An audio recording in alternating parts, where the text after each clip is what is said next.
Ikinasal na si Michelle Madrigal sa kanyang partner na si Kevin Neal. Inihayag ng aktres na naging US-based realtor ang masayang balita sa pamamagitan ng isang Instagram reel noong Miyerkules. Sa video, makikita si Michelle na nakasuot ng vintage-style white dress na may belo, habang naka-navy blue na tuxedo si Kevin. Sinabi niya na nagpakasal sila sa isang courthouse at deeply intimate union na silang dalawa lang noong July 22, 2024. While we still plan to celebrate our wedding with our loved ones.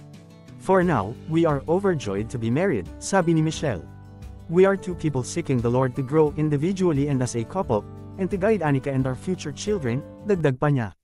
Kabilang sina Heart Evangelista, Doug Kramer, Denita Rose, Melissa Ricks at Janine Tugonon sa mga nagkomento ng kanilang pagbati para sa mag-asawa.